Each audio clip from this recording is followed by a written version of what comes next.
Time for some instant analysis with the news that Roberto Luongo is retiring from the NHL after 19 seasons. Yes, there are implications given that he was one of the best goalies of this era, but implications cap-wise for both Florida and Vancouver as well. So to help break down some of those, let's bring in our Hockey Central insider, Chris Johnston. Chris, yes, Vancouver has a young team. Yes, they have a lot of cap space, but I imagine $3+ million on their books for the next 3 years isn't what they were looking forward to.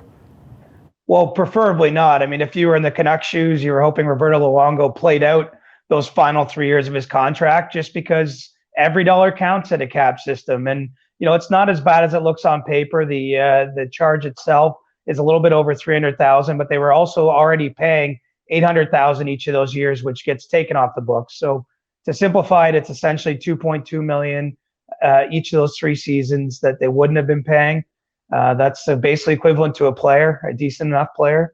And that's something that the Canucks knew when they traded Roberto back to Florida years ago they might face. And they're the first team in the league ever actually to get nailed with this.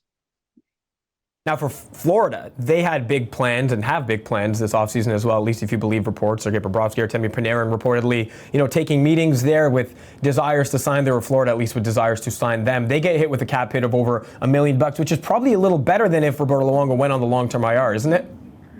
Yes, the Panthers have been working with Roberto here as he was trying to decide what to do with his future, but they were encouraging him to retire if there was any decision to be made with him not playing. He probably could have went on long-term injured reserve because he's been dealing with a hip injury, pretty serious one, that was requiring him to work several hours a day off ice just so he could get on ice.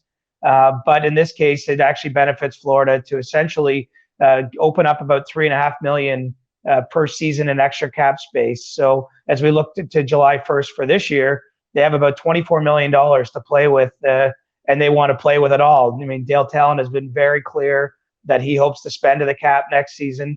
It'll probably cost him $11 million or even more if he gets Artemi Panarin, maybe $10 million, maybe a little less for Sergei Bobrovsky. But they also want to get some defensemen in free agency. So this does pave the way, I think, for Florida to be even more active. And if they aren't active, I'll be very surprised. Before we talk about Luongo's legacy, I just want to ask you your thoughts on the recapture penalty in general. I know there's a lot of talk this year, especially with the young RFAs, of big long-term deals. They don't have the same implications as maybe the league did a few years ago when teams were signing older guys to that deal. Your thoughts just in general on that recapture penalty? Well, it was a bit of vicious work from the league, essentially. I mean, it goes back to 2 CBAs ago when all these players were signing huge backdiving contracts, like the one Roberto Luongo signed in 2009 with Vancouver. And the league was warning GMs at that time, don't do this. We have no mechanism to deny these deals right now, but we don't believe they're in the spirit of the CBA. And so when this new agreement was struck back in 2012, they essentially put some penalties on those types of contracts. So, largely, as I mentioned, these players either play to the end of the deals or maybe they're injured. And so this recapture penalty hasn't come into play. But I do think from the NHL's perspective, they were warning teams not to do it. Teams knew it was in gray area. And, in this case, Florida and Vancouver are going to feel some effects of it. And quickly, CJ, just to end, in terms of Luongo itself, he hasn't won a Vezina, didn't win the Stanley Cup, was nominated for a Hart, ironically, despite not winning it or the Vezina that year. Where does he stand legacy-wise to you in terms of goalies to play this game? Well, we just saw the new Hall of Fame class announced on Tuesday, and I would expect 3 years from now, when Roberto Luongo becomes eligible, that he's someone in my eyes that's a first ballot Hall of Famer. I see him as the best goalie of this generation, or at least in the conversation with Henrik Lundqvist. And even though that career doesn't include a Stanley Cup, got awfully close in 2011 in Game 7 with the Vancouver Canucks.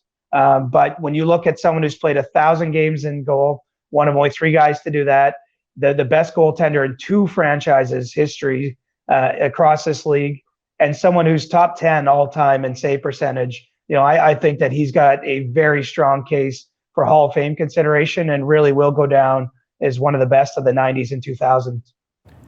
And if they ever considered his tweets, he'd be a lock right now. All right, Chris, thank you so much for joining us. Thank you.